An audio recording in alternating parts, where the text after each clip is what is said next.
Okay. Good day to ladies and gentlemen.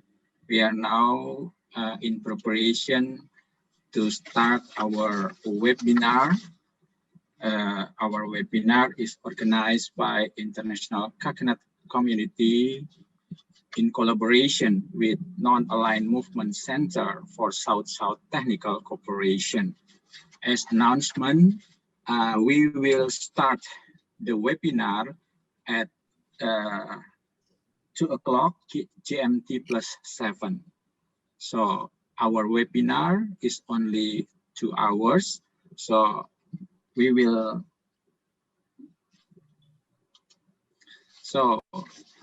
I think we have 1 minute more to start the webinar. Yes.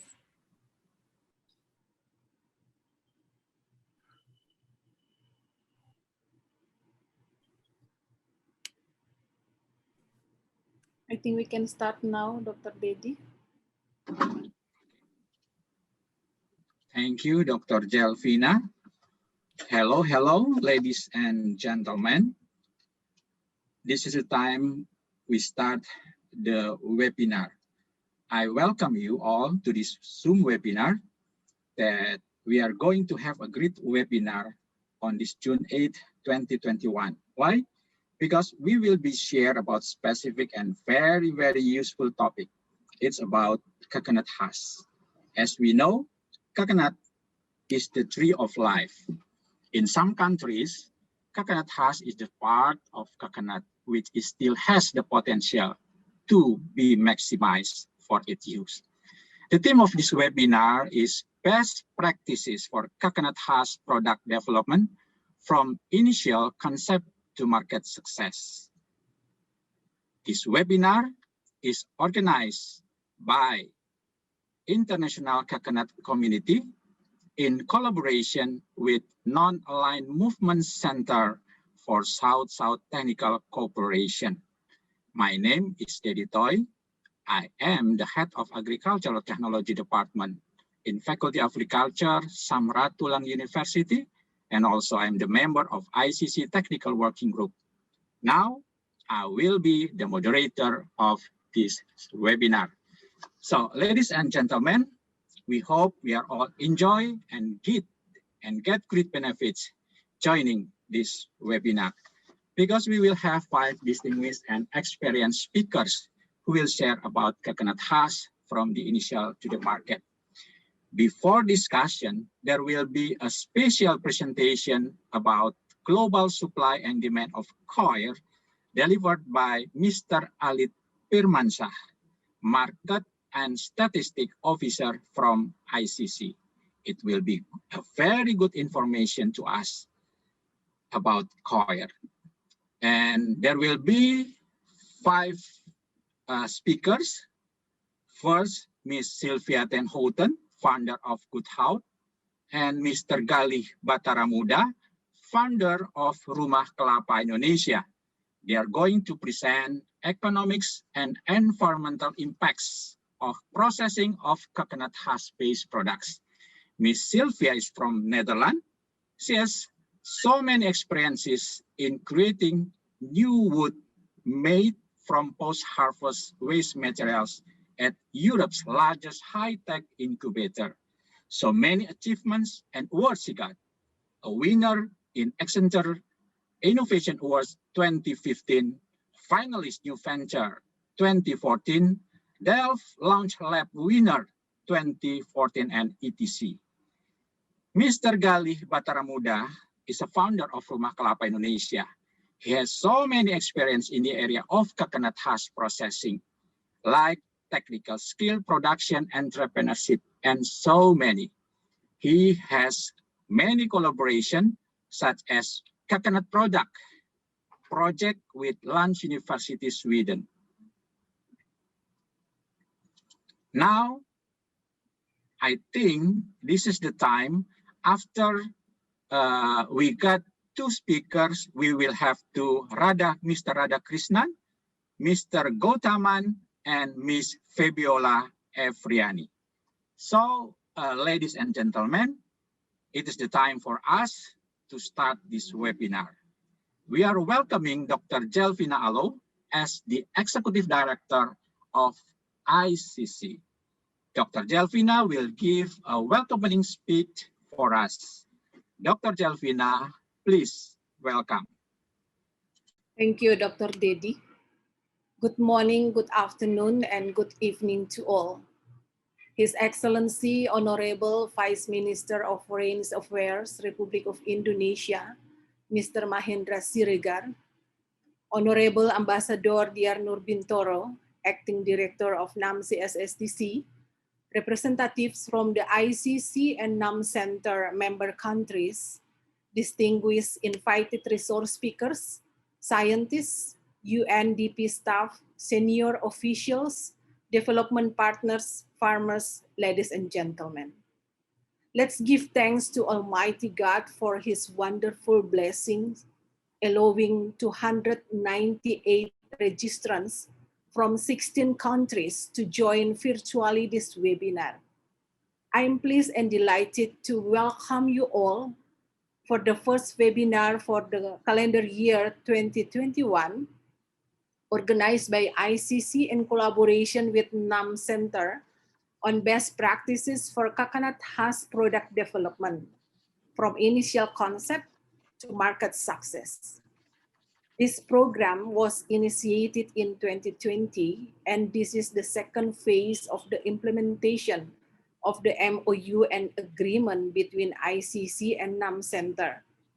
By organizing and implementing such program, ICC Secretariat ensures our commitments to serve our member countries to achieve our vision of improving the socio-economic welfare of the farmers and stakeholders for a rising industry and to develop a vibrant coconut sector. The objectives of this webinar are to raise awareness that coconut husk can be feasibly processed into a variety of marketable and profitable products, and that market demand for coconut husk-based products is increasing, and projections of future growth are stronger. Ironically, with a global production of 67.5 billion nuts, about 90% of coconut husk in most coconut producing countries is disposed of as a waste, and only a small portion has been processed into profitable, durable, healthy, and eco-friendly products. India and Sri Lanka are the major producing and exporting countries, contributing greatly to the economy of those countries. Emerging exporting countries include Indonesia, Thailand, Vietnam, and the Philippines. We look forward to more coconut husk processing units established for optimal use of coconut husk to increase added value in the era of volatility, uncertainty, complexity, and ambiguity. I'm happy with the involvement of the millennial and women generations as entrepreneurs in the coconut sector. Two of our resource speakers today are millennials and women who are involved in the coconut coir business while maintaining the culture and values that have made the business successful to date. The millennial generations and others are expected to make a profound contribution to achieve sustainable development goals and sustaining the coconut sector. Our resource speakers from India mentioned the number of plastic waste generated worldwide, which is estimated at 1.6 million tons per day, and about 900 million trees are cut down annually. This equates to about 2.47 million trees being felled every day. So the use of coir-based products becomes an alternative to save the environment and save the world. Today, we are having 6 eminent and experienced speakers from the government and private sectors from the Netherlands, India, and Indonesia, and ICC Secretariat. They will focus on the development, processing, marketing, and impact of husk-based products on the economy, health, and the environment. It is an honor for the ICC Enam Center to invite the Vice Minister of Foreign Affairs of Republic of Indonesia, Honorable Mr. Mahendra Siregar, for his official opening address. Lastly, once again, I welcome you all for this webinar and hope that today's webinar inspires ideas and discussions around the development of business plans for coconut husk-based products for the local and global markets for the benefit of our beloved coconut farmers and their families, and for supporting the resilient and sustainable coconut industries. Stay healthy and safe. Thank you. Okay, thank you, Dr. Jelvina Alo. And ladies and gentlemen, this is the time for us to have an opening speech. And also to open this webinar officially, the opening speech will be delivered by His Excellency of Vice Minister of Foreign Affairs, Republic of Indonesia, Mr. Mahendra Siregar. Your Excellency, Mr. Mahendra Siregar, we please to give opening speech and open this webinar officially. Thank you, Dr. Delty Toy. Thank you, Dr. Jelvina Alo, the Executive Director for International Coconut Community, ICC.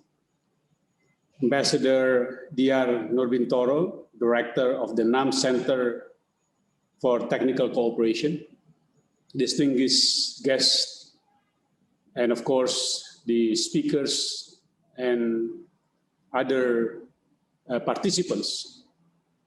It is my honor to greet you all and give my remarks in the opening of this very important event, the webinar on development of coconut husk-based products to increase the value added.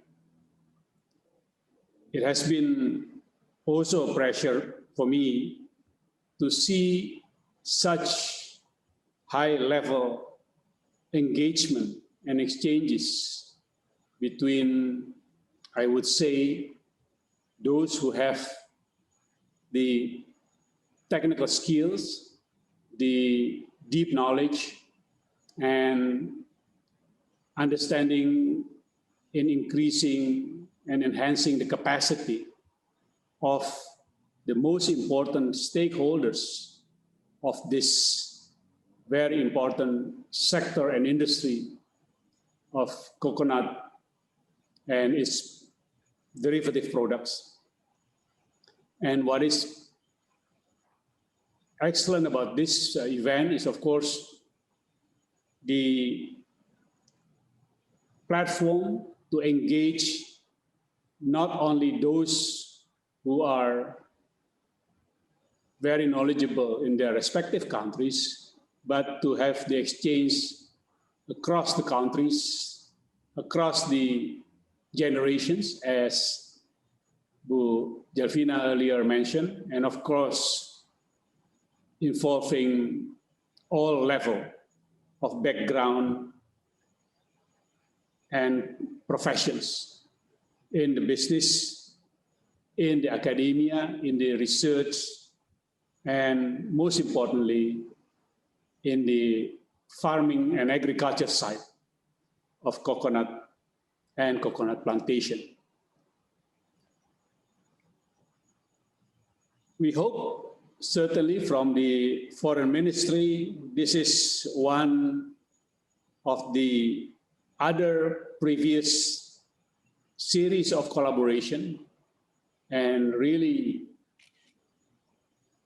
confidence that we will continue having this type collaboration and joint undertaking for many more events and opportunities in the future.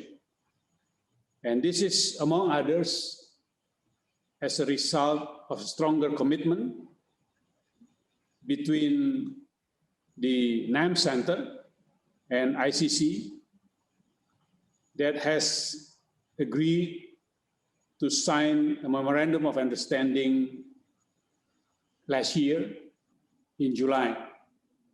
And this is an important of itself because while the global pandemic is the reality of today, but it is not how we wait and see of the ongoing pandemic and its risk and its impact, but it's more important how we respond accordingly in addressing the pandemic, but at the same time in continue identifying new opportunities, new partnerships, new collaborations that even, or I would say especially with the current new normal situation, has opened up new opportunities, new way of communication, and new way of conducting seminar as we have today. So that is a good sign of our resilience, of our persistence, and our strong commitment in ensuring that we are not only letting the pandemic influence and impacting our life, but at the same time, we show that we are given even stronger commitment in this very important subject. In addition to technical and experience exchanges between multi-stakeholders in this industry and the whole value chain, another important topic and partnership is also focused on how to continue improving the whole sustainability of the industry and value chain. The issue of sustainability has become one of the most important topics that we have to respond, we have to adapt, and we have to continue innovating our agriculture practices, our business practices, so that it would be up to the standard of the sustainability required by the world. Obviously, when we talk about sustainability, there are several different interpretations. For many producing countries of coconut products, when we talk about sustainability, obviously, we talk about sustainable development goals, because these are the objectives, the decisions that are recognized by the world, by the United Nations and all its members, simply because it is the complete and holistic sustainable goals that embrace the balance between economic development goals and social welfare, and of course, environmental goals. And on that matter, I again encourage the ICC, the NAM Center, to continue exploring the opportunities for the whole stakeholders in this industry, in these important products and its derivatives, to innovate, to increase the standard and improve the understanding of achieving the sustainability level with various technical and state-of-the-art technology and research. And one last important element is, of course, the stronger and closer collaboration and partnership between countries. Those who produce the coconut fruits and its derivatives, and those who process its added value, and those who are the markets of the products themselves. And of course, countries should mean governments, and it also mean other multi-stakeholders like the farmers, the manufacturing, the processing industries, as well as the consumers. And of course, the academia, the researchers, the innovators behind them. Because the issue of sustainability would also mean the multi-stakeholders and multi-parties undertaking. And it is very important that the ICC plays host to this very strategic collaboration and partnership between countries and their stakeholders. So with that, I officially open the webinar and wish all the very best for the participants in optimizing the event for their respective knowledge and benefits, but at the same time to strengthen momentum of collaboration and partnership. Thank you very much. Yeah, thank you for your excellency, Mr. Mahendra Siregar, Vice Minister of Foreign Affairs, Republic of Indonesia. Let's open this webinar officially. One more time, your excellency, very thank you. Now, ladies and gentlemen, distinguished guests, participants, and prominent speakers, we come to the presentation session to the 6 prominent speakers who are already mentioned by Dr. Jalvina Alo as an ICC Executive Director. Distinguished participants, as announcement, if you want to give questions or comments, please write it down in chat room, and after the 6th presentation, in the discussion session, I will read it and let the speakers to answer it. Please write to whom you will ask and your questions. Now, for the first presenter, Ms. Sylvia Ten Houten, she is founder of Good Health, and Mr. Gali Bataramuda, founder of Rumah Kelapa Indonesia. They are going to present economics and environmental impacts of processing of coconut husk-based products. So maybe I have a problem with the voice. Okay. So the first presentation, I will give the time to, okay, Mr. Gali Bataramuda. Please, Mr. Gali Bataramuda.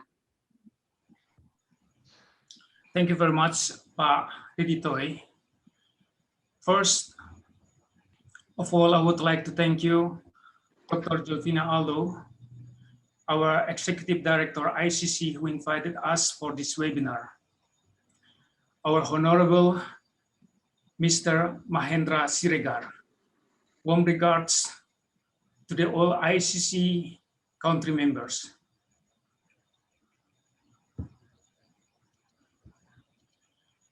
Our presentation today subjected to the processing of coconut husk-based product and its impact to the economic and the environmental.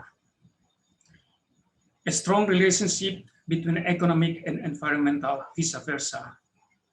I personally set up the space and size the economic and environmental in the circular focus. So main fundament is environmental. A brief introduction. I am Gali Bataramuda. In 2017, I was invited to join Perpekindo. Perpekindo is a community of the Indonesian coconut farmers. And later in 2018, I have joined the management board of the Kindo. The Kindo is Indonesian Coconut Board. I'm in charge as a marketing director till today. I also have a strong cooperation with Akrin IPB. IPB is Institute Pertanian Bogor, Bogor Agriculture Institute. With Professor Anas and Professor Tun Irawadi, we founded Rumah Kelapa Indonesia. So we get deliver, acknowledge the knowledge and the research from the academic people, where we divide later to proceed a training, a seminars. And we also provide many kind of certification. So in Rumah Kelapa Indonesia, we are also trading very kind of coconut products. So in Rumah Kelapa Indonesia, we are allowed to do commercial activities. Our love Indonesia has more than 13,000 islands. We belongs to one of the biggest archipelago of the world. And Indonesia owns the largest coconut area.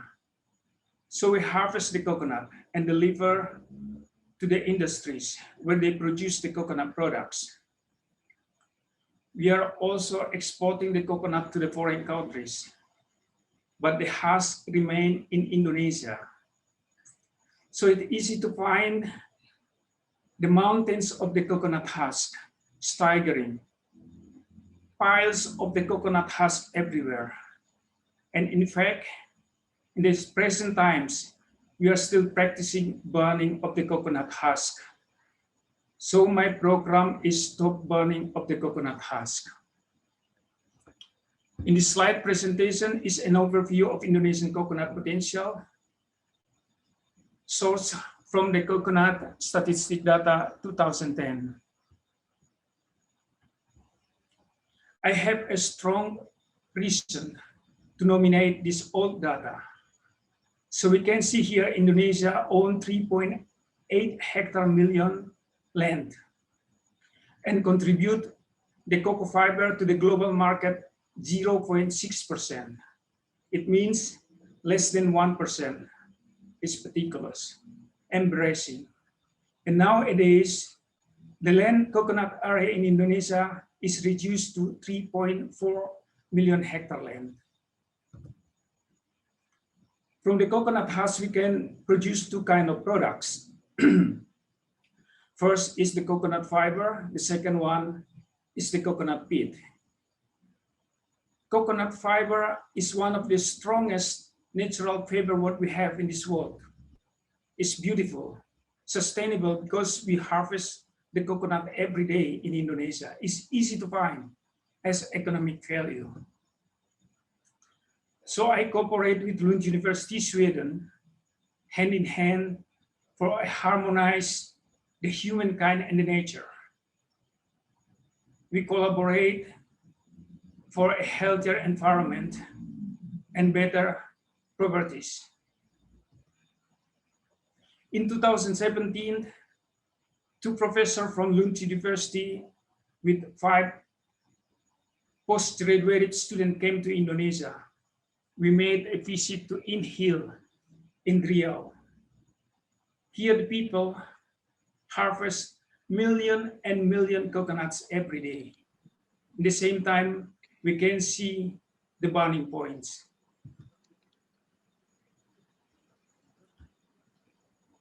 Pardon, Mr. Gali. Mr. Gali, can you show the full show of your PowerPoint? The full slideshow. Okay, thank you. Good. I personally have a special bond with the coconut. But why coconut? Let's see. We have 3 million hectare land. We have the farmers. We have the light, temperature, water, etc., which the other countries do not have. This is simple and fair reason. So let's make it a great potential for the coconut in Indonesia, not a disaster. When we see the spread out of the coconut land in Indonesia,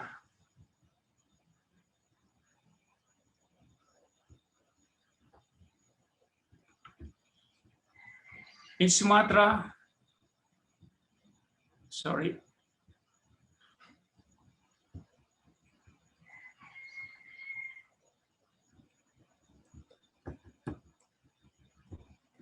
In Sumatra, we own about 32% coconut land.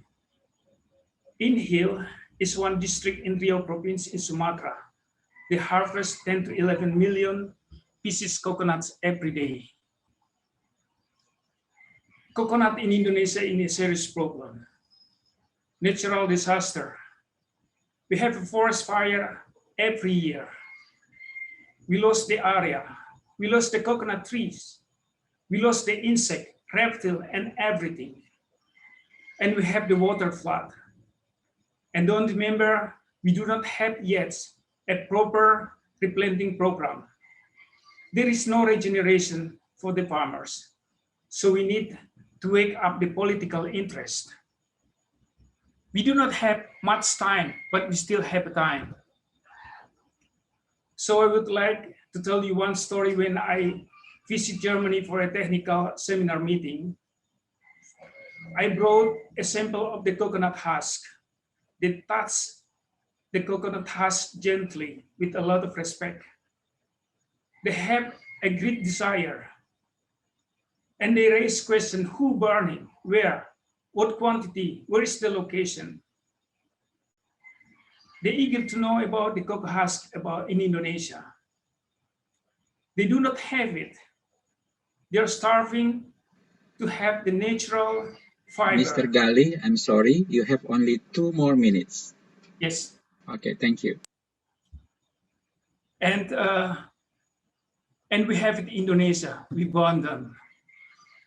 So I visit the countries, in European countries, just to make sure about the customers, the price and the quantity. Let's look at this toll road. Along this toll road, they built a sound barrier which is made of coconut husk. They accept the lifetime of the coconut husk. It means it will be replaced every 5 years. I do not give up. We have a workshop in Depok. And to lead the market, we need day-to-day research and development. We initiate the cocoa mask. Earlier this year, an article from Canada Journal, we are throwing away 129 billion face masks. We are afraid it becomes litter that eventually waste into the ocean. So I joined a project, this project called COVID-19 Response Project. You can see in the middle that Mr. GP from Holit International wear the mask. About 70% from the cocoa husk consisted from about the cocoa peat. The people are looking for cocoa peat in Indonesia. I meet the business people.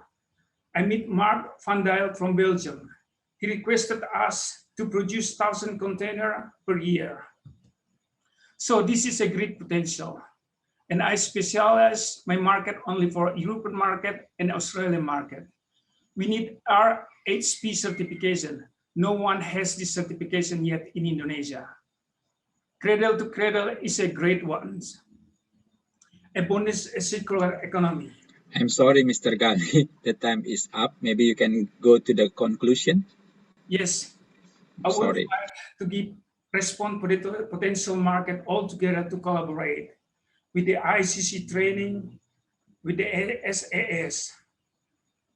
I would like to declare that ICC should make international program, set a goals and target, and we should start this immediately. Set the priority, make a roadmap to just have a role model project. Once we have a role model project and we just need to duplicate them, the product made of the research base and implement the good agriculture practices. Thank you. And the next is the video, please.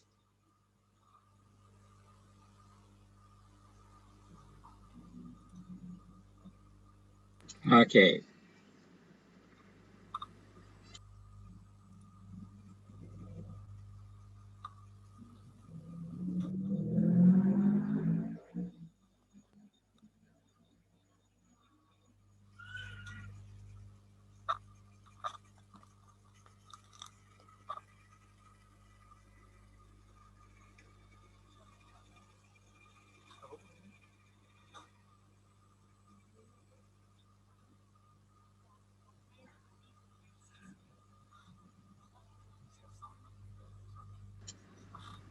We cannot hear clearly.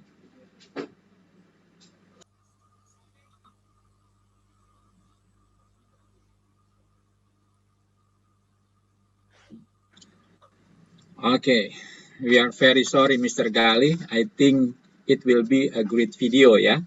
But the time is up, maybe the other time, or maybe in the discussion section.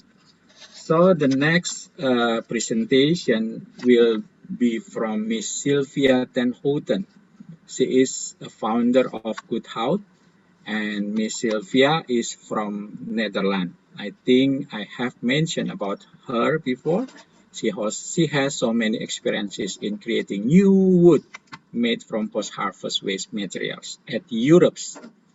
Okay, Miss Sylvia ten Houten, please, the time is yours. Thank you. Trying to find the button for sharing here. Thank you very much for inviting me to participate today. I'll be presenting an overview of Good Hout. Let's see if I can get this on full screen. There we go.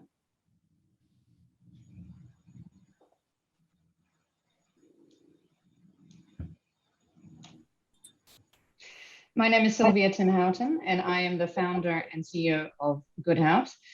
We have been working for the last 5-6 years in developing a new material made from coconut husk. This has the potential to be an alternative for hardwood or thermoset plastics, which is compact laminates, which are often used here in Europe for cladding and furniture applications. So we believe in building a business that has a positive impact on the world. And my motto is, we are saving the world one coconut at a time. We are looking at setting up a fair trade supply chain with our suppliers and setting up a charity for the local children from the places where we are sourcing. We would also like to provide access to microfinancing for the women in the coconut community. And also, of course, continuing education for our employees and providing gender equality. With that in mind, we are proud to be able to say that we will be able to have impact on 10 of the 17 United Nations Sustainable Development Goals. So what is the problem that we're all facing today? Approximately 17 billion coconuts are grown each year, and of this, approximately 90% of the husks are not utilized or underutilized and have to be disposed of. Rather, Goodhout is able to use a technology that we have now patented to create an high value material that is a wood alternative. Why are we doing this? There is an imbalance with regards to sustainable materials. In the building, I'm hearing an echo. Is that, no? Okay. There is an imbalance in sustainable materials for the building industry. There is a lot of pressure right now on the price of wood, which is continuing to increase with Corona. But also the glues that are used in building materials traditionally have been based around formaldehyde, and the formaldehyde needs to start coming down. There is also some indication in the industry that they are afraid that formaldehyde will be seen as the new asbestos in the future, and that we will proactively have to get rid of the materials, the panels, the plywood, the MDF that has formaldehyde leaching out of it. And we, in the coconut community, we have a lot of coconuts available, which often get burnt as a disposal effort and create CO2 emissions.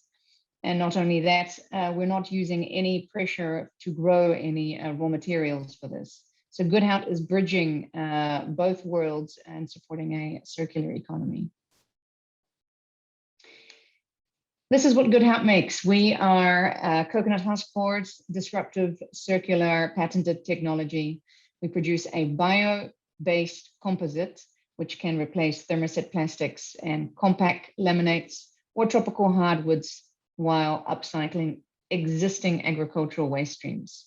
We have very good performance properties. We are extremely hard with a junker of 25 kilonewtons.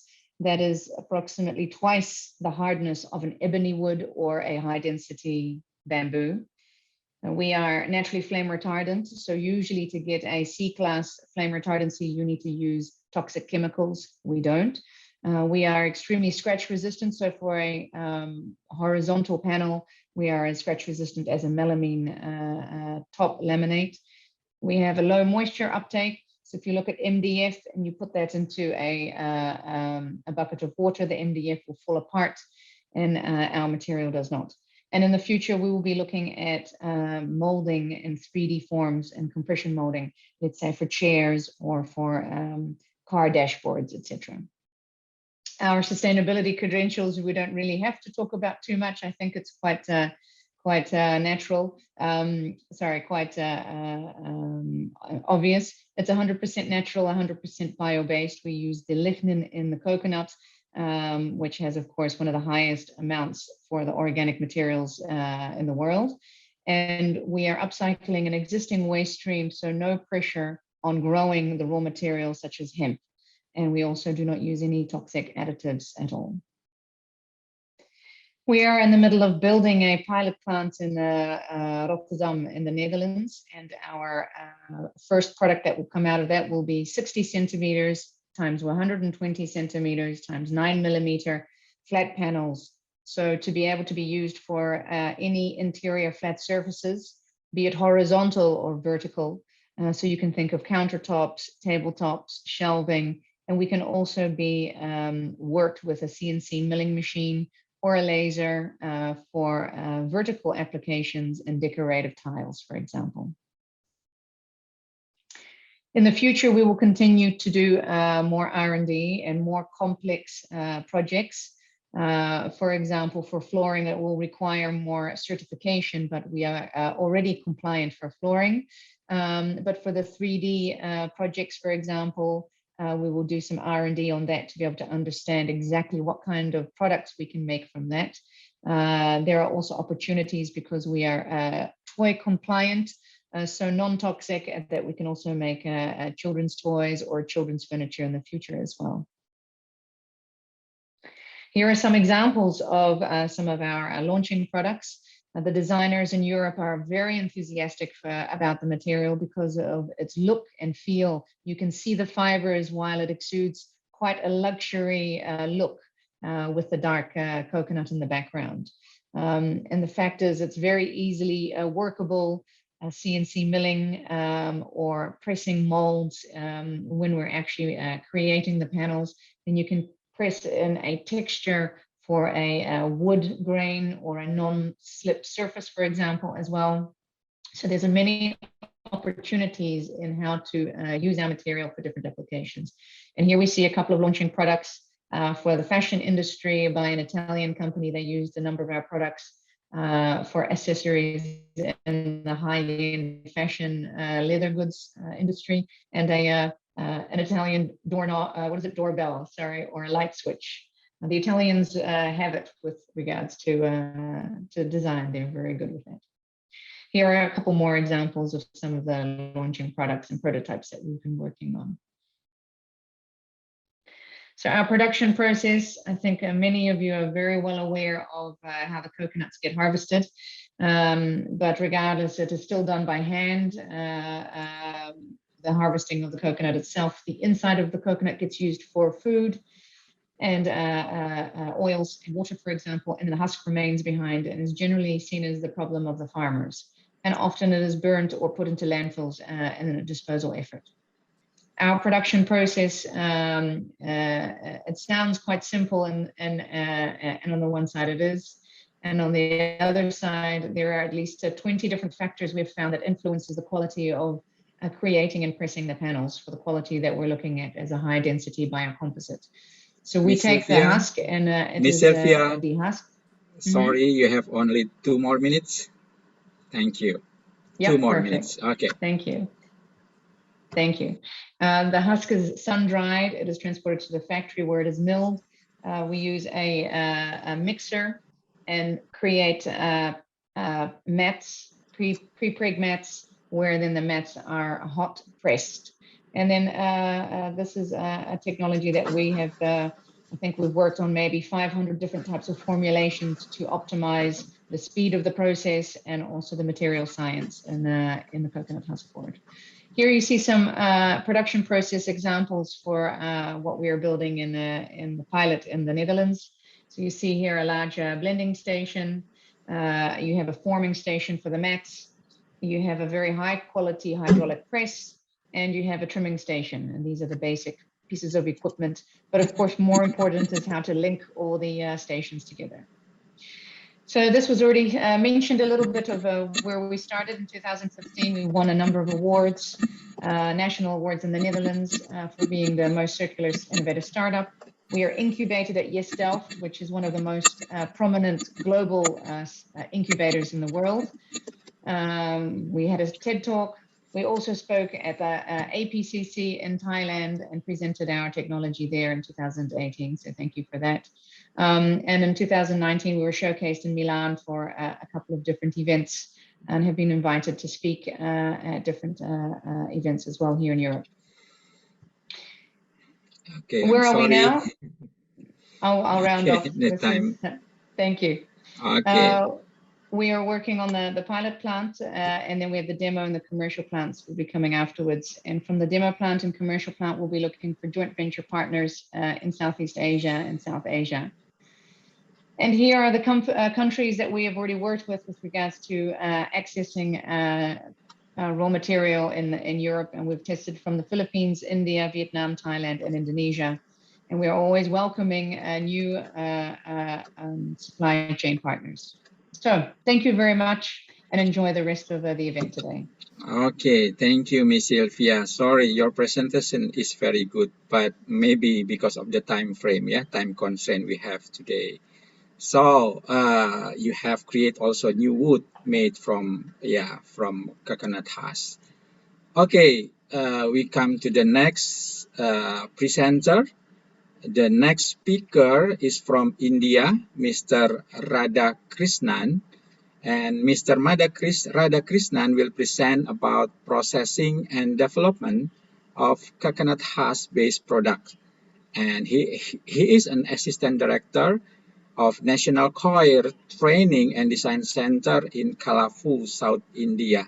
He's also a PhD scholar, and he is actually in the area of psychology in Master Science, 28 years of service under the Central Coir Research Institute, at mechanical engineering section, and also he has 8-year service as the head of department training on coir processing.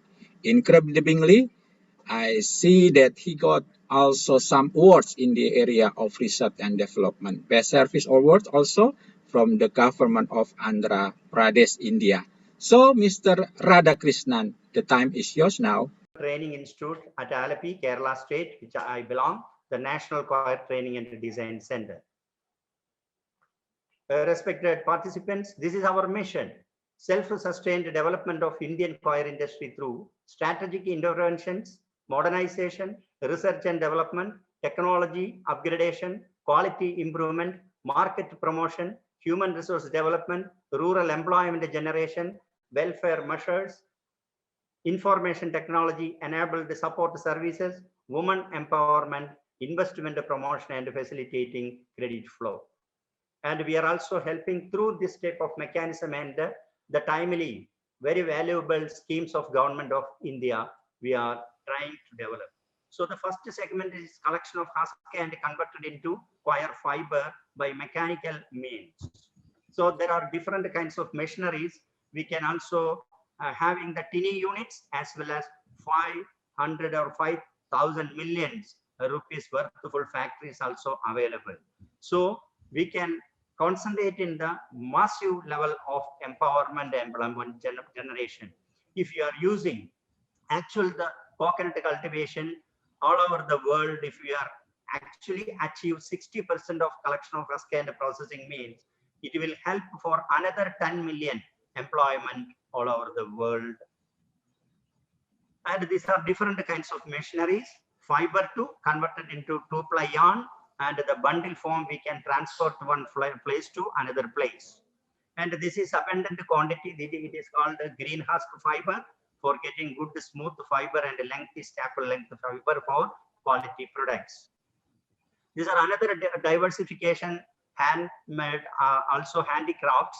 Even a small self-help group of women can actually collect at least 5 to 10 kg of fiber and convert it into 12 to 25,000 rupees for their livelihood. And another thing, under PMEGP, Prime Minister's Employment Generation Program, we are also envisaged different kinds of people for their livelihood, and as a group, individual units also, we are giving 35% of subsidy or financial assistance for improving this type of choir industry units. These are different kinds of products. It is frame mats and matting or other sophisticated item. The new home appliances choir wood also you can see for the different kinds of value addition. All over world, different kinds of our trees available, and the coconut also, it is an agro product. We are using the waste product. Our motto is waste to wealth. So it is helping us for making individual units. Even though a small table can be made 8 spouts, then we can convert to the 2-ply yarn with the braided thing as a mat, like a sinnet mat and all. From the coconut, outer skin of the coconut, we can convert it to yarn. As it is, the fiber can be converted into garden article or other value additions. So these are different training sessions which we are offering, and we are also giving 3,000 rupees per trainee, and under national skill qualification framework level 4 and 3 for duration 6 months to 12 months and 3 months. Our internship also we are offering for them.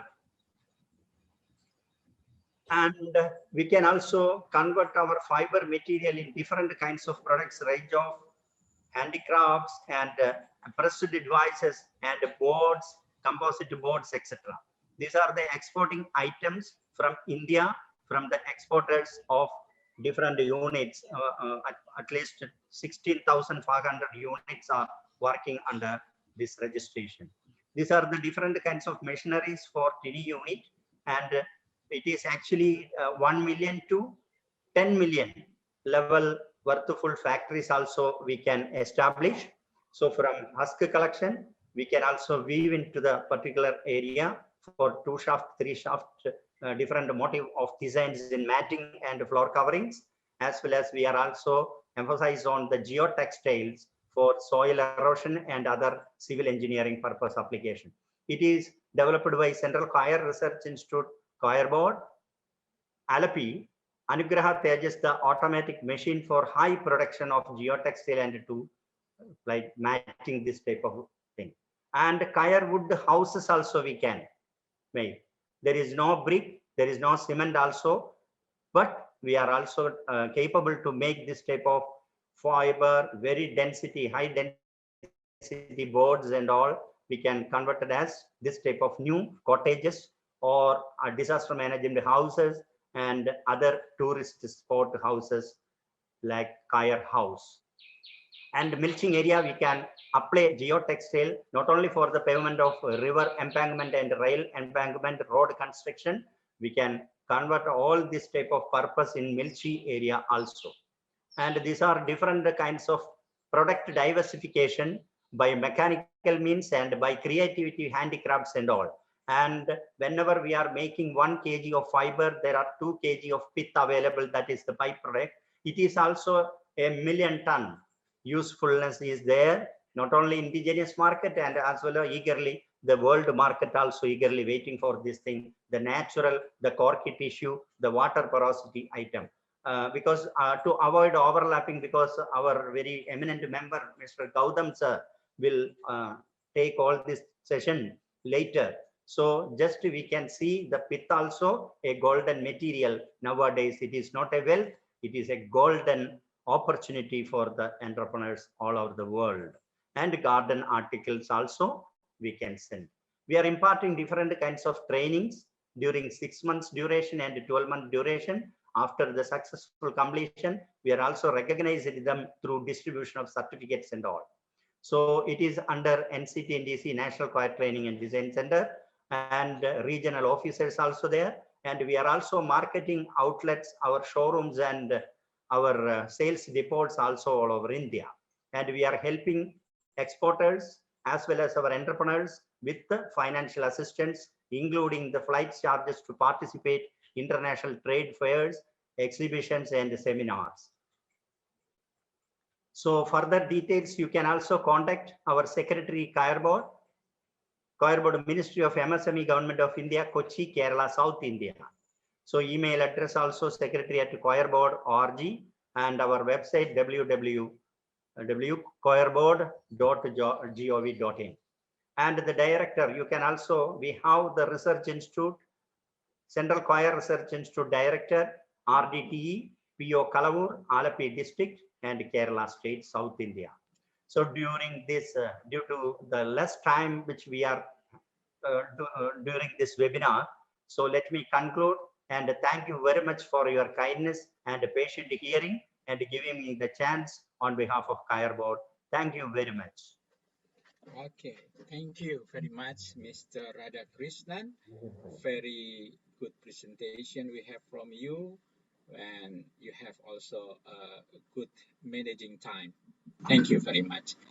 Thank you. So, ladies and gentlemen, as I mentioned before, you may write your questions in questions and answer chat room, and you can also write your question to the chat room. So, and after the speakers all, I will let the speakers to answer your questions in discussion session. We come to the fourth speaker, and the fourth speaker is also come from India. He is Mr. S.K. Gautaman. He's a consultant and exporter of coir-based products. He will share about manufacture and export of coir and coir-based products hydroponic. He has many experiences in the area of manufacture, exporter and consultant for coir and coir products hydroponics. He has so many achievements. He has published coir articles, more than 500 published in various newspapers. He also got Best Project Award sponsored by UNICEF, PSG Tech, and many more. Mr. Coach Arman, are you ready? Yes, yes. Okay. Please. Professor Dedi, I have a small interruption here. It's the thing is, my area it's a totally power off, so I am using my mobile now. Okay. So I will share my presentation first. Okay. Can you share your presentation by your phone? Yes, yes, I Okay, can. good. Great.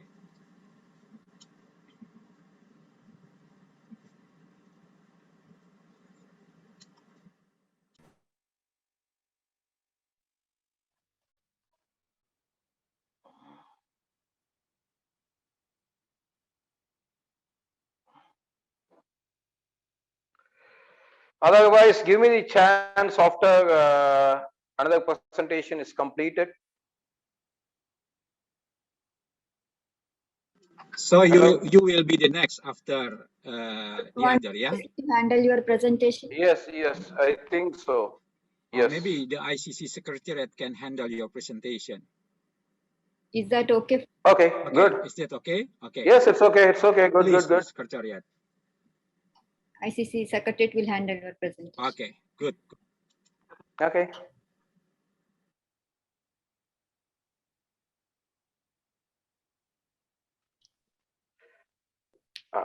Yes.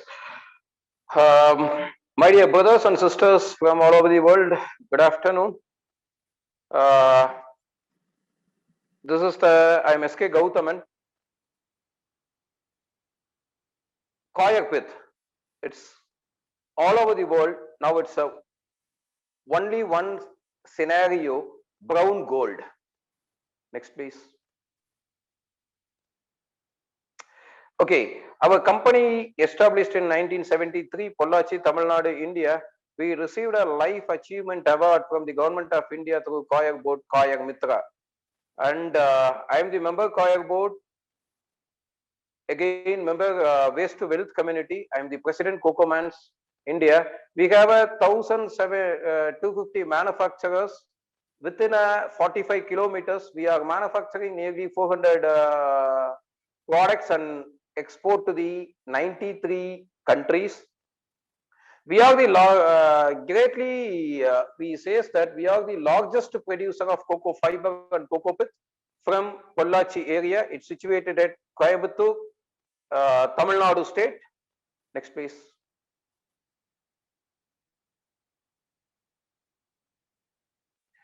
Okay, in our association as well, the individual bio gardener, we have the responsibility through Koyak Board Government of India. We planted 1.25 lakhs trees in and around Tamil Nadu, and personally, I trained or I developed nearly 1,000 plus next generation entrepreneurs from the various sector, not only Koyak, and our company created more than 500 plus Koyak entrepreneurs, even in Tanzania, even in Ghana and all. Next, please.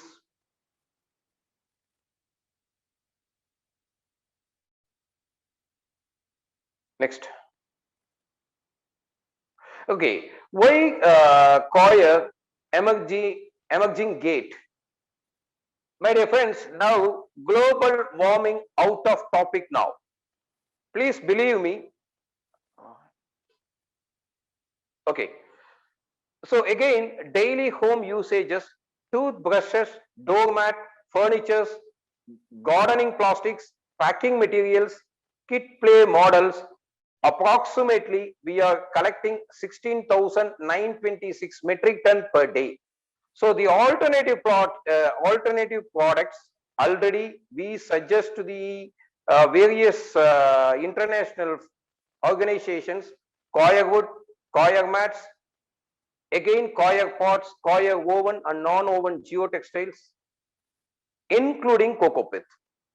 So still the world utilization of the coconut husk only 43.2%.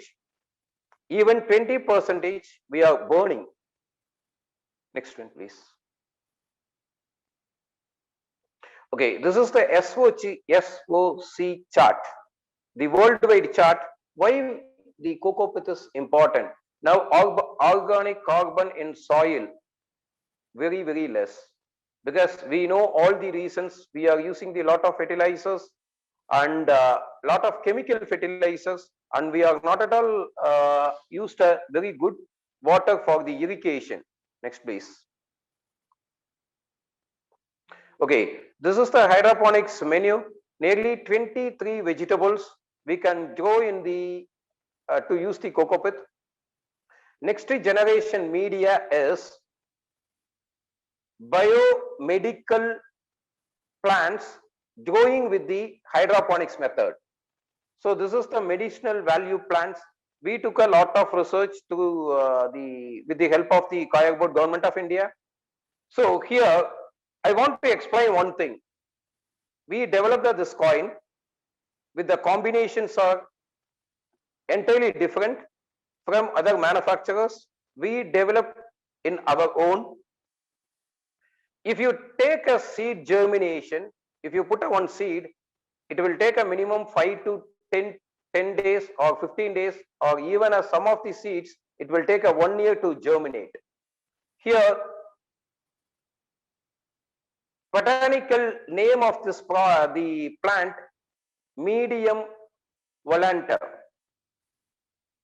Actually, the propagation of the cuttings, it will take a 25 days, but we reduce the days of only within a 10 days, you can propagate this one. So you are saving the 15 days time. This product we developed for the only village women. They collected the medicinal value plant. They can use this technology and they propagate and they can export all over the world. Last 25 to 30 days, all over the world, most of the environmental science representatives, they require lot of medicinal plants. If you propagate that seeds or cuttings to use the soil, you cannot export to one country to one country. So next, please.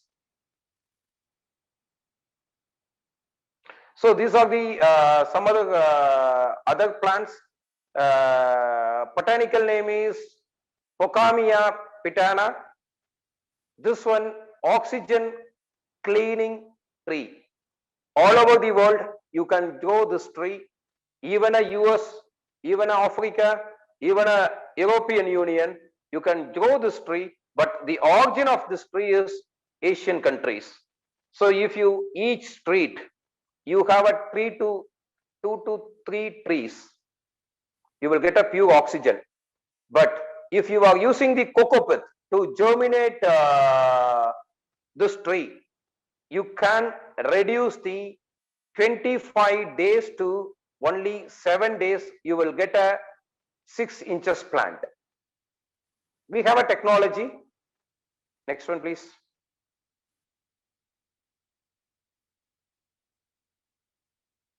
Next one, please.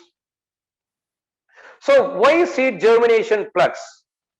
Reduce the propagation time 30 to 60%. Now ICC as well the norm, you note it down. If you are getting the village entrepreneurs in all over the world, the cocoa mans ready to give the training and technology with the help of the Kayak Board. Even you can promote this type of the medicinal value plants. We have export orders also.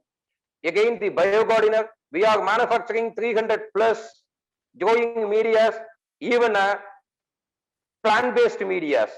Now our research laboratory is doing the one research, biomedical tomato plant. Next one, please.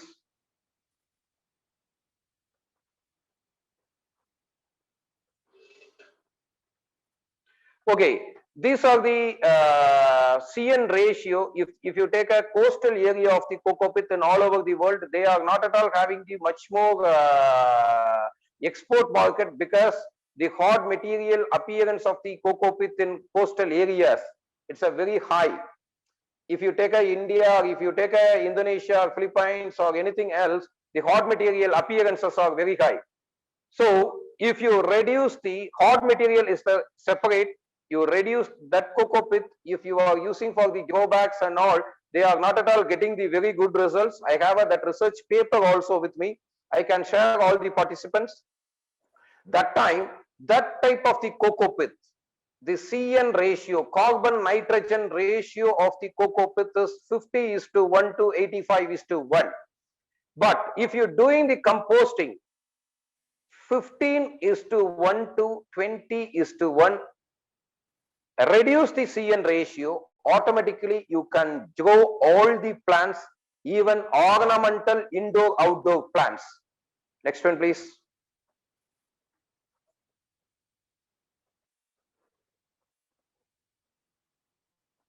Next one.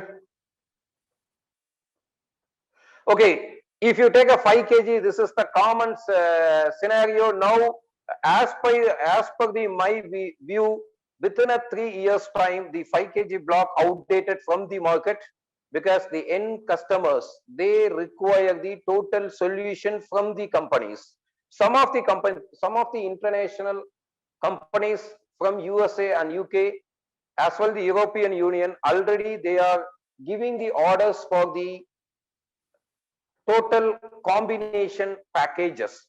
The 5 kg, you have a neem mix, you have a low EC, high EC, NPK mix, perlite and vermiculite.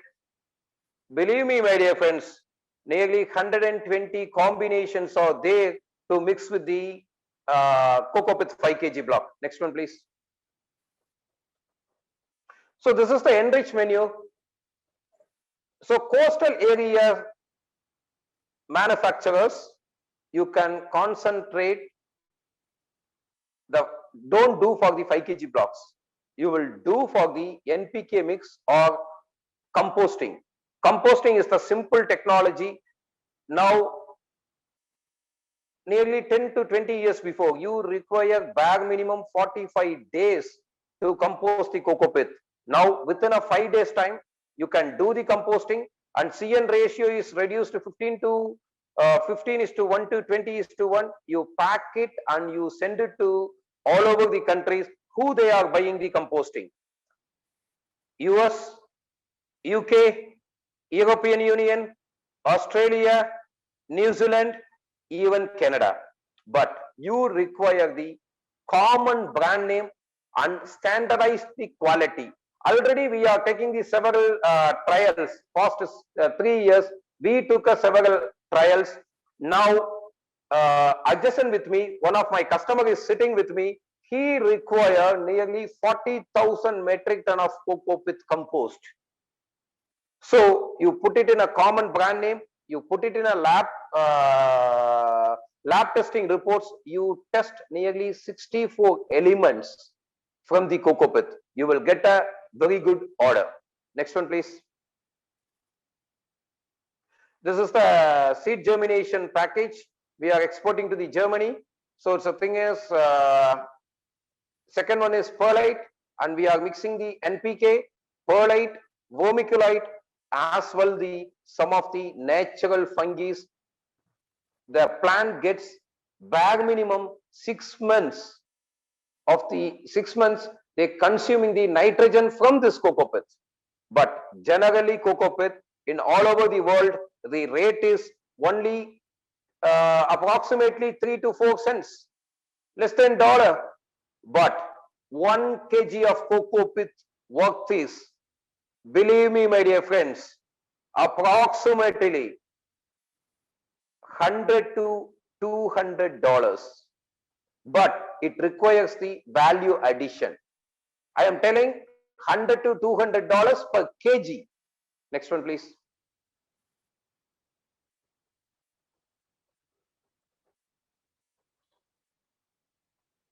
Ma'am, next ma'am, please.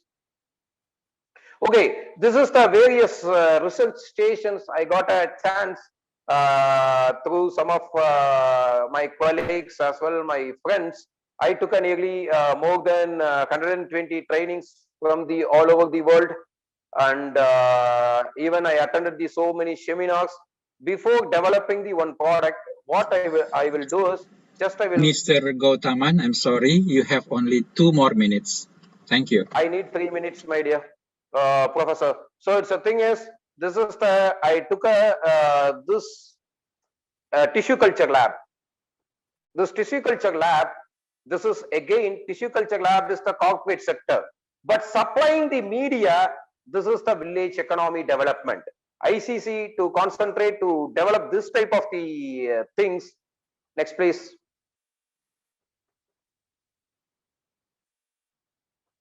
This is the grow bags, because I have only 3 minutes, so I want to conclude this. If we are using the high yield grow bags, not a common grow bag, use the high yield grow bags, automatically you are getting the 100 to 300% of the yield. Again, reduce the water as well the fertilizers, approximately 30 to 60% according to the greenhouse conditions. Next one, please. So this is the various trainings. Next one, please.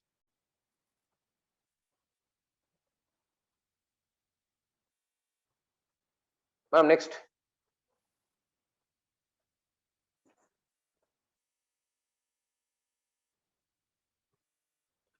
Madam, next.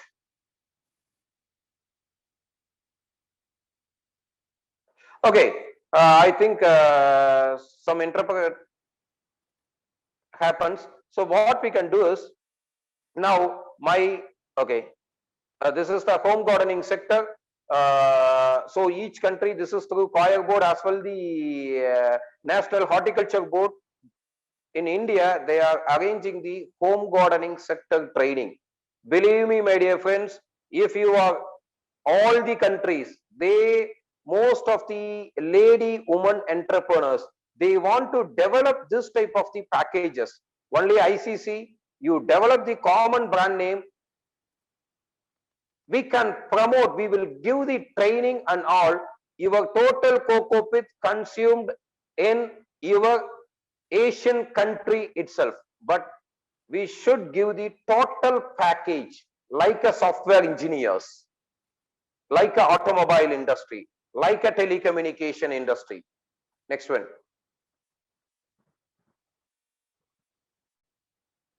So this is the students kit, because our students kit approved by the 4 prestigious university in all over the world. So we have a social responsibility. BioGardiner has a social responsibility. We are developed this kit nearly 5 years before. Still now we exported 1 lakh kits to the all over the world. The kit teaches with the hydroponic concept in small level. Next one.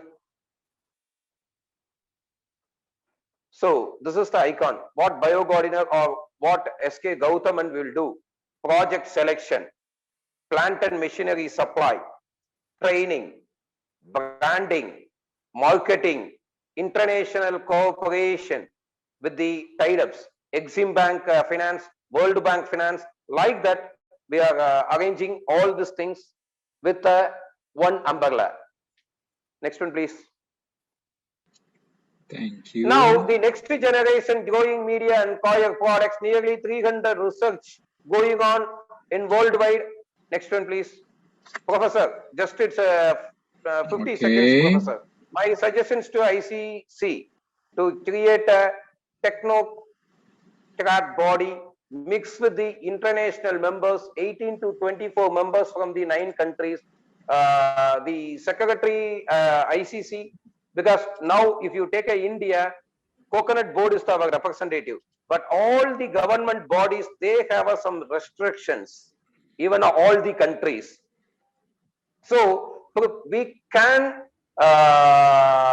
develop 18 to 24 members from the 4 members from the government department from the all over the world, and I can help you I can help you out that, and 24 members from 9 countries, we form one group. We will go for the next level and fund generation for the ICC to use the carbon credits, because some of the industries, they are taking the carbon credits from the World Bank, and 9 countries, we require the world class coconut and coir training centers. If you take in India, yes, coir board is training center, coconut board is training center, but we need a international ICC as well, the Coconut Board, Kayak Board, join together with the some of the World Bank Good. organizations tied up, and we Okay. develop training centers. Good. Okay. Village economy, connect buyers with the, this one is ICC have a platform now. Buyer Okay. seller meet, international buyer seller meet. Okay, thank you very much. Okay. Professor, special thanks to you because you gave another 1.3 minutes extra to me. Thank you very much, Okay. Professor. Good. Thank you, Mr. S.K. Gautarman. Very good information and presentation. And I think anybody will contact you if they want to know you better. Okay, especially Thank your projects. Okay, ladies and gentlemen, we come to the next speaker. She is actually a millennial entrepreneur, like Dr. Jelvina mentioned before in welcoming speech. She is Miss Fabiola Ebriani. She actually a vice president of Mahligai Indo Cocoa Fiber. She has an educational qualification in international business and also international business from Royal Melbourne Institute of Technology. So, Miss Fabiola Ebriani, please, this is the time for you to present your presentation. Okay, hello everyone, and thank you the ICC for inviting me here to be as the speaker in here. So I'm gonna share my screen. Okay, is it on now? Yeah, good. Okay, I'm just gonna start great. right now. And hello everyone, and hello ICC and the participant who still join. And I hope you still have the energy to listen and watch my presentation. And so right now, I'm going to explain about the marketing strategy of Mahligai Indo Cocoa Fiber. And this is the company background. This is my dad. He is the CEO of PT Mahligai Indo Cocoa Fiber and the chief of Indonesian Coir Association, or ISKI. Hello. That's my dad. And we are established since 2007. It's been 14 years until now, and we have 16 factories exist all over Indonesia and spreading in Lampung, Bandung, West Java, and Padang in Sumatra. We have 250 farmers who supply coconut husk per month. And now we hired 950 staff and laborers all over Indonesia.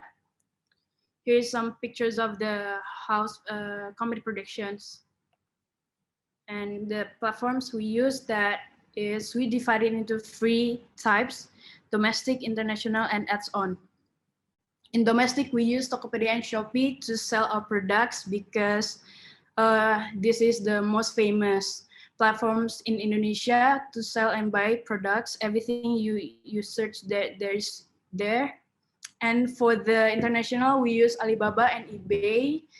And for the friends, connection, and colleagues, why this is important? Because we need to have the big networking and have the international connections between countries. So that's why we have the colleagues and friends connection here. For the third one, ads-on, we have this Instagram, YouTube, and advertisements. We usually use Instagram to update our activities so that the buyer can reach out to us and to boost our product to be well known to people too. So it's not for the buyer, but it's all for the people who can see us and our products. This is the competitive advantage of Mahligai Indo Cocoa Fiber. So as you can see there, this is me, who I'm the one who is like working in the quality control, and I'm the employee of my dad. So we have here is we need to pass the high standard for the productions, and we need to have the best quality, to have the reasonable price. Sorry. And we have the good brand image. Why? We need to gain our loyalty, and we need to gain the buyer trust, and that's why we have the good brand image. And for the employees and workers, we have provided the safety tools for them, like the mask, the gloves, and the hat. Everything they need, we need to provide so that they have the safe environment for working. And the last one is we have the training of, we have trained our employee to have built the machine by ourselves. We make it ourselves, and we not import from any other countries. So this is other sample of the productions. There are like some of the productions here and the stocks of coconut. This is the video of the making process. This is the coconut farm in Banyuasin. It's far away from Lampung. It's like 10 kilos. And this is the crushing process.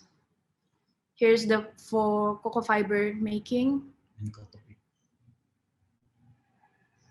This is the crushing, and we built the machine with ourselves. This is the drying with the motorcycles and upgraded machines using the spikes to mix up. And this is the drying for cocoa pit. Before is the cocoa fiber, and this one is the cocoa pit one. This one we build the greenhouse to make the, if the weather is raining, we still get the cover up. This is the cocoa chip process to make the kind of small blocks. The buyer request. This one is the packaging, the pressing process for cocoa fiber. We build the machine with the employee. And this one is the pressing for cocoa pit block. You can request the size and the thickness. This one is the smaller size for cocoa pit. Slabs. Cocoa pit slab.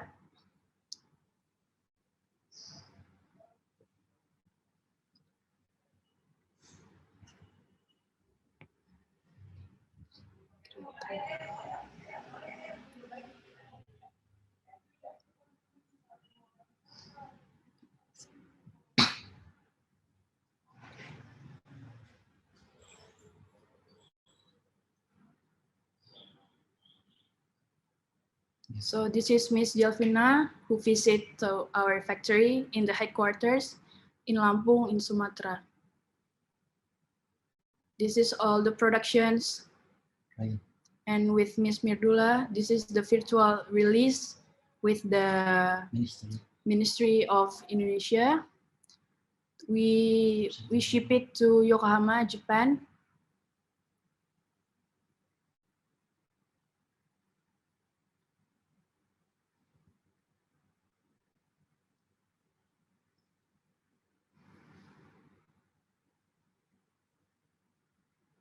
This is the pallet, the final production, and we cover it up with the kind of plastic so it's not get messy when it's arrived.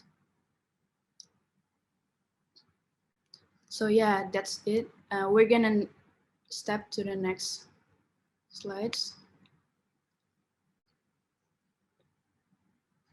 Okay, here, how to get the profit strategies from us. 1, learn the worldwide market pricing. Get the customer's loyalty, pricing strategy, varieties of prices, negotiate with the buyer, and investment and collaborate. This number 5 is we are trying to make with the investment of the cocoa pit and collaborate with others. As you can see that we are open to anyone who wanna join and wanna learn with to build the factories, and we are like sharing each other's idea and we can learn each other, so it's not that hard. If you want to try, just feel free to contact me. This one is market demand for 2021. The specification, there are 3 types. We sell to Japan and China: cocoa pit block, cocoa pit slab, and cocoa fiber. I think I'm just gonna read one example. To Japan, we sell cocoa pit block, weight 4 kilos per block, 280 blocks per pallet, and weight 1,120 kilos per pallet. Sales on request and contract, you can request and customize your product. And shipping, 60 to 100 containers per year this year. And I'm just gonna next, because just for example, this one, we sell it to Italy and cocoa pit, to Indonesia too. We sell cocoa pit bag and cocoa pit block. We sell it, overall, we sell to 4 countries right now this year: China, Japan, Italy, and Israel. Currently, we sell different prices, and overall, we sell 200 container per year to China, 100 container per year to Japan, 30 container per year to Italy, and the last one is the new countries we have been negotiate. It's 30 container per year to Israel. This SWOT analysis from us is strength, weakness, opportunities, and threats. There are 5-6 keys to have your SWOT analysis.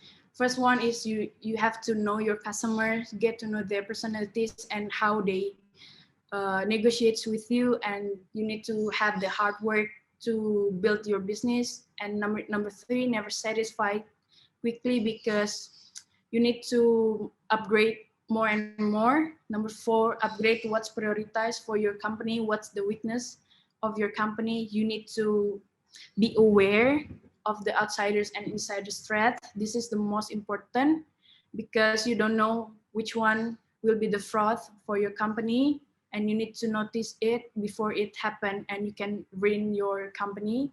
The last one is learn from mistakes you did, and because it's gonna be the disadvantage for your company. Why choose our company, Maliga Indo Fiber? In here, I put my phone number in case you want to contact me for anything. We are open for anything. You can ask freely from us. Okay. Sorry. The first one, our business is safe to environment. Second, our products exist to preserve nature. And number 3, all parts of coconut is used. Number 4, not just for business, but people use our product to grow plants which save planet for our next generation. The last one, but not least, better plants, better environment. I think that's all for today. I'm just gonna add some more. I'm here, open up for anything. If you wanna ask through WhatsApp or through email, you can free to contact me with Miss Delfina or Miss Merdula. So thank you so much for your attention and your time. Wish you have a nice day.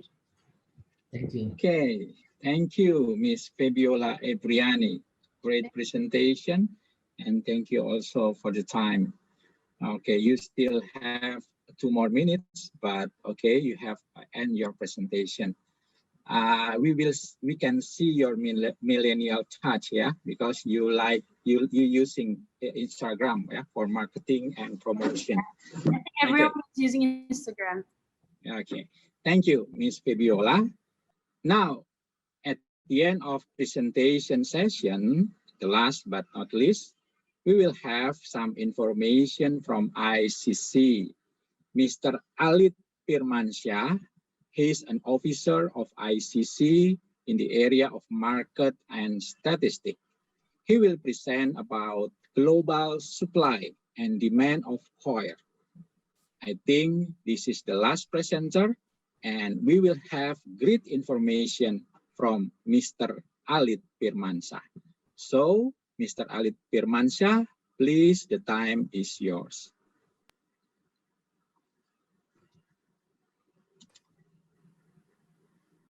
Thank you very much, Pak Dedi. Distinguished resource speakers, ladies and gentlemen. Today I'll just very briefly actually present the global supply of and demand of coir fiber. So I think most of you already know that coconut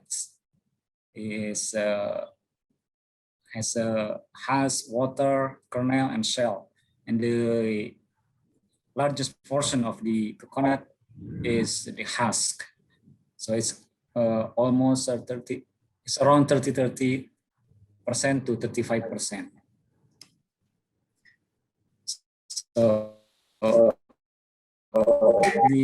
looking at the 2020, sorry, it's going. Looking at the production of 2020, the coconut production is around 67.5 billion nuts. If we converted the husk into the fiber and the cocoa pit, it will come up with 2.78 million tons, both fibers and also the cocoa pit. And if we export this fiber and pit, it will it will come up with total export value of 1.75 trillion US dollar. The fantastic figure, but unfortunately, as we know from previous presenters, that most of these husk is burned, yeah, or wasted. And in the global markets, India, Sri Lanka, the Philippines, and Indonesia are the main exporting countries. So India has the highest growth of the export, the annual growth of 13% annually, and the almost 70% of the global market is from India. And the total supply of coir and coir products in 2020 was 1.6 million metric ton. Yeah, it's almost 28% of the production. And then the demand from the global demand, the imported countries is importing countries more than the 200 countries.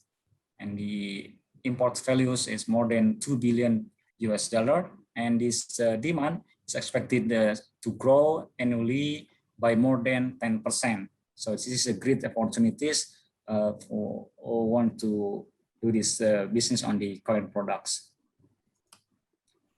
And then the last but not least, this is the price trend of the coir fiber. The price is looks very stable. Yeah, this is only for Indonesia and Sri Lanka. Both are for the coir fiber.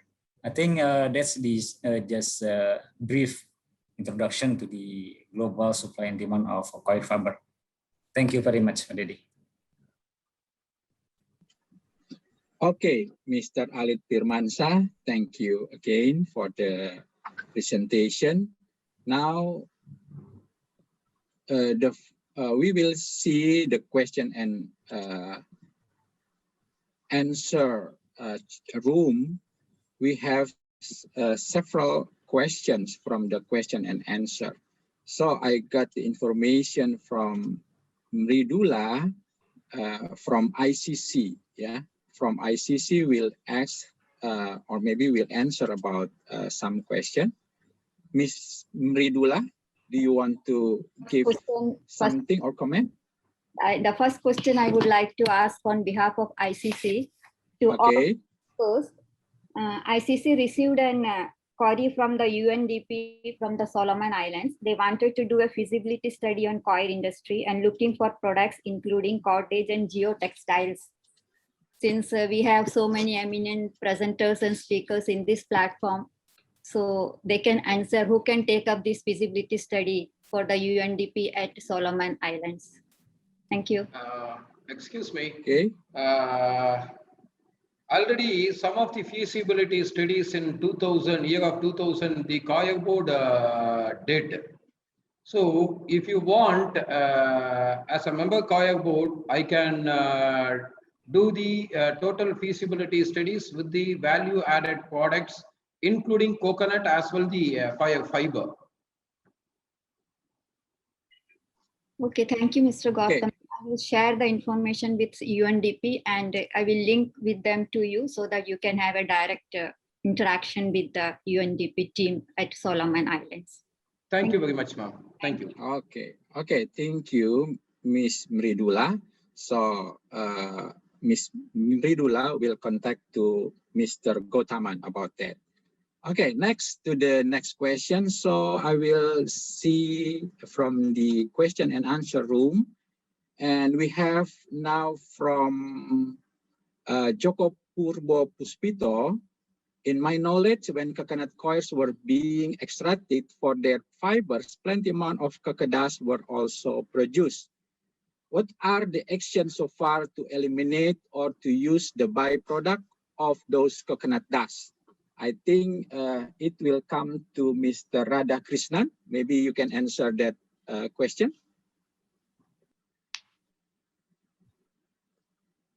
Mr. Radhakrishnan, about the action to eliminate or to use the byproduct of coconut dust.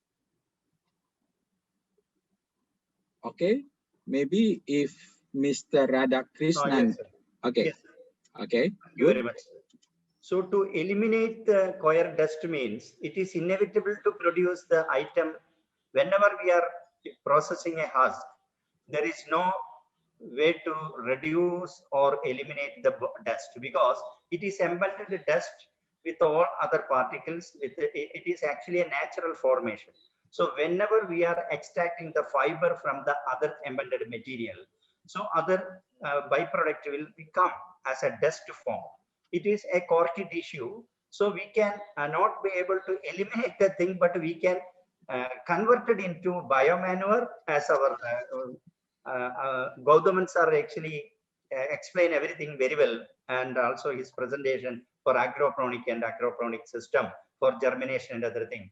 We can convert it into biomanure as well as the media of grow bags and all, horticulture, floriculture industry. It is not a farming, I would say it is an industry, because we can also gather very large amount of material and very large amount of chance to employment, self-employment also. So it is also a source of income generation. Previously, it was considered as big mass and the waste material. But it is now, it is the golden material for horticulture and floriculture. So the persons, those who are interested, you can also actually approach different kinds of scientific persons, as well as our Gautaman sir also give very good guidance on that. Because as far as Central Coir Research Institute and Coir Board, we have our own research methodology to convert this type of dust. It is called cocoa pit as a biomanure. It is actually reduce the percentage of lignin content and other chemical compounds, and it is very useful for the roots of any plants. So we can convert it into all these things. Otherwise, the tannin, pectin, and other chemical compounds will adversely affect on the growing media, the roots and other things. So we can reduce everything, including the lignin content. So easily we can utilize this also, floriculture and horticulture or other farming things, including the aquaponic and agroponic mechanism. Okay, thank you for Mr. Radhakrishnan. Thank you. So, okay, good. And the next question, I think this is to Miss Sylvia ten Houten. Miss Sylvia, there are two questions comes to you. At first, the question from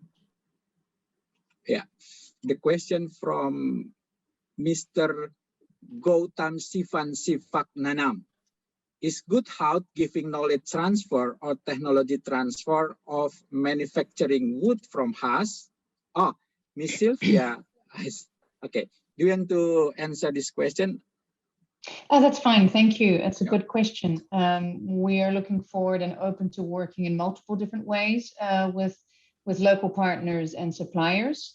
So, for example, joint ventures and also licensing, and also with other institutions for continuing research partnerships. So we are open to trying to get the technology out and being able to utilize the husk waste into creating value-add products. Yes.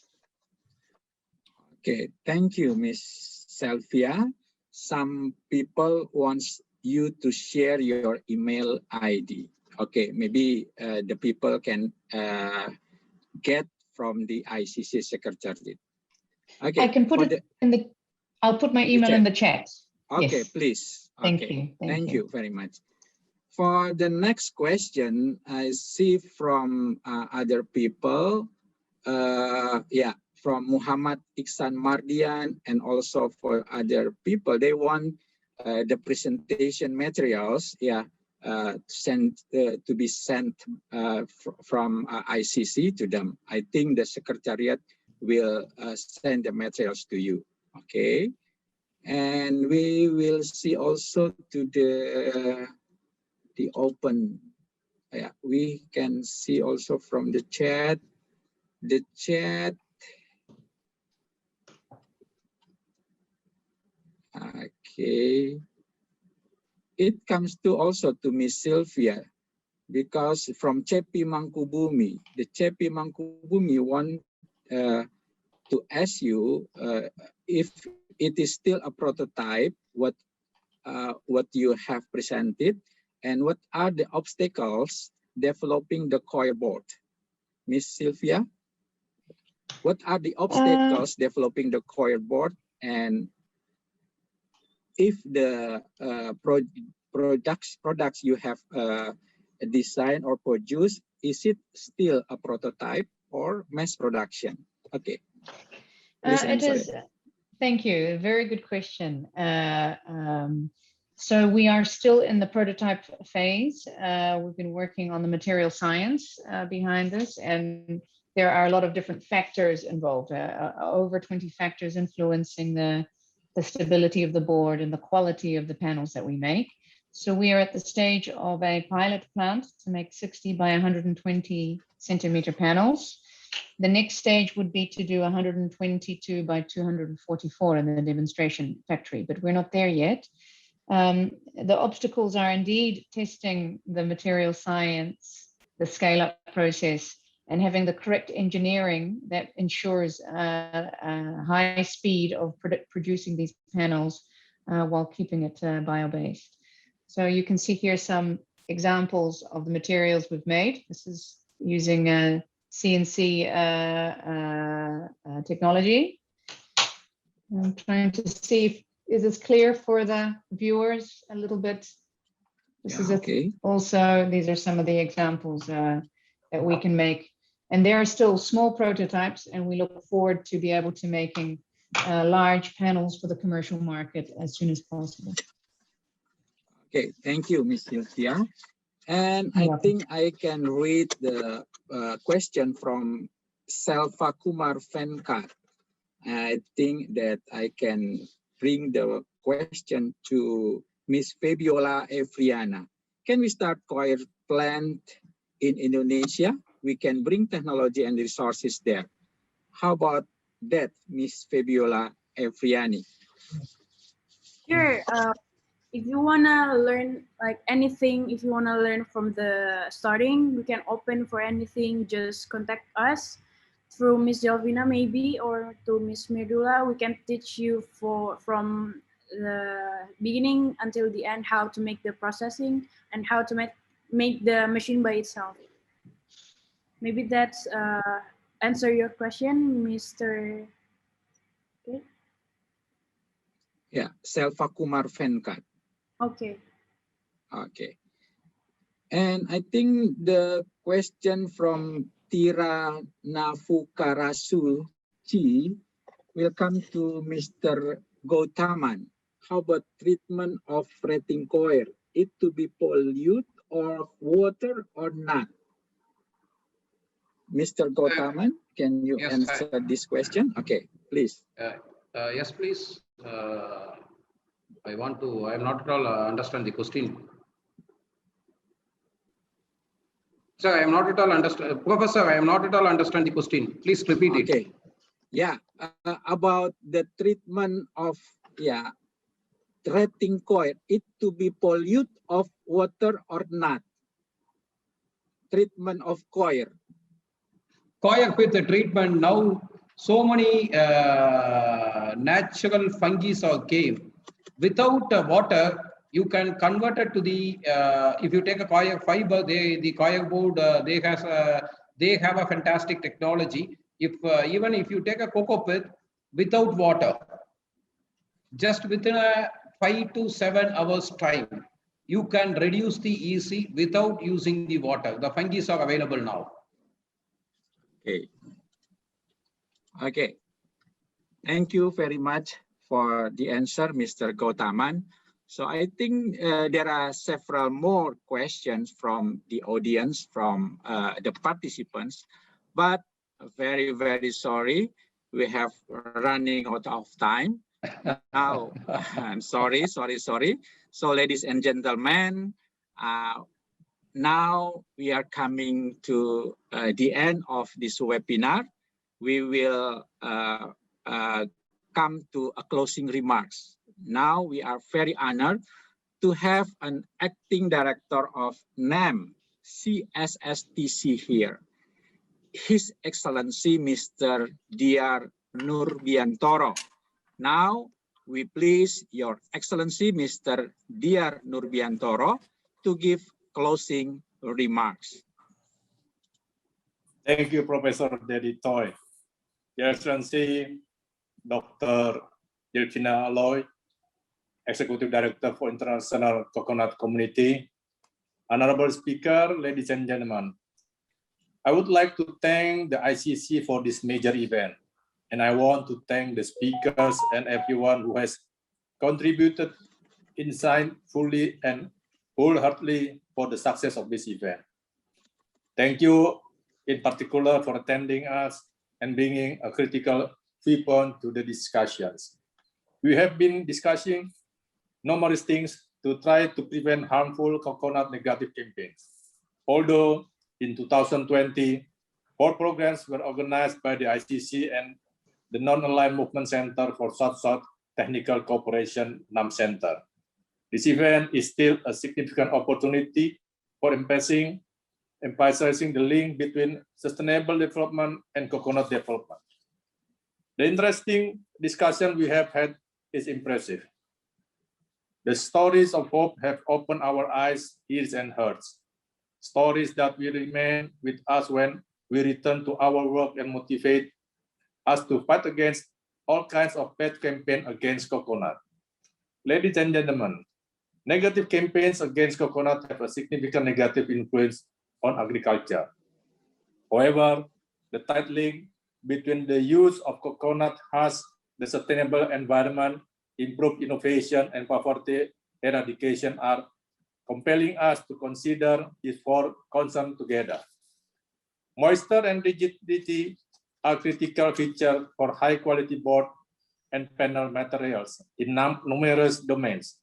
Coconut husk board materials could become a substitute from the wood panel materials.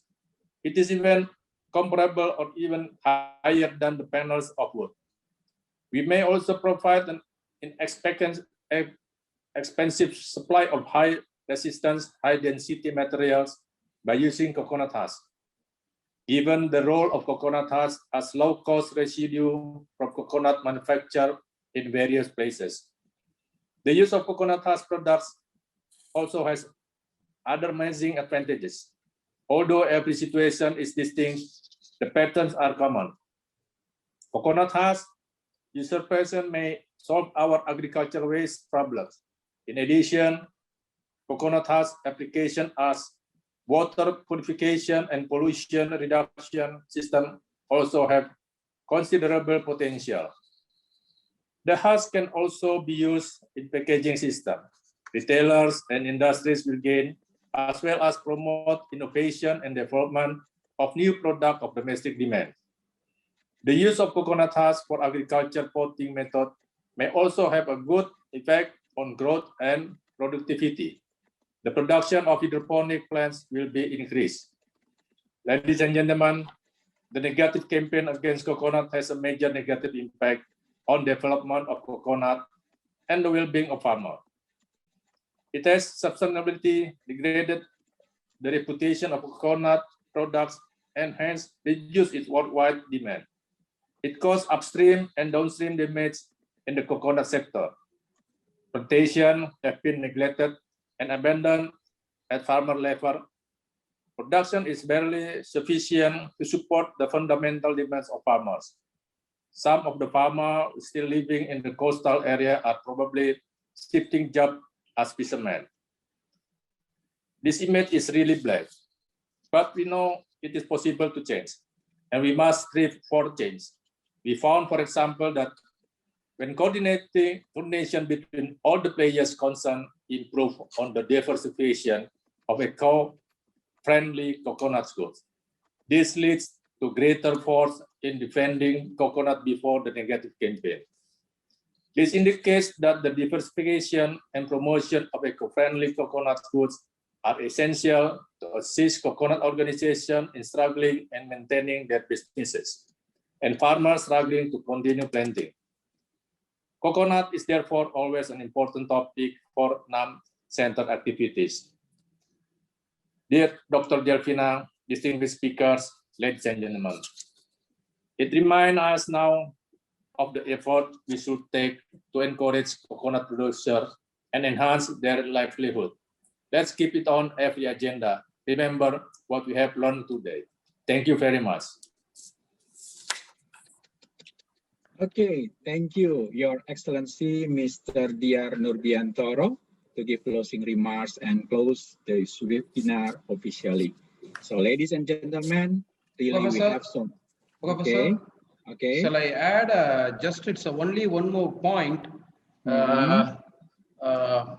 my dear friends, because you are watching all over the world, our association, Coco Mans, from Pollachi, Coimbatore, Tamil Nadu, we are ready to work with the ICC as well the technology transfer, training, upgradation, because nearly 1,500 people in one area, we are working in one farm.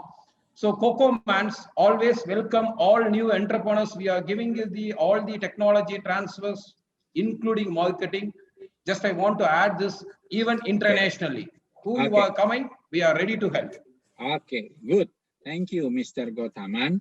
So maybe you make contact to ICC Secretariat. So really, we have so many insight and information about coconut husk in this webinar. At the end of this webinar, I am Dedi Toy as the moderator of this webinar. I appreciate to all participants, honorable speakers, greatly thanks.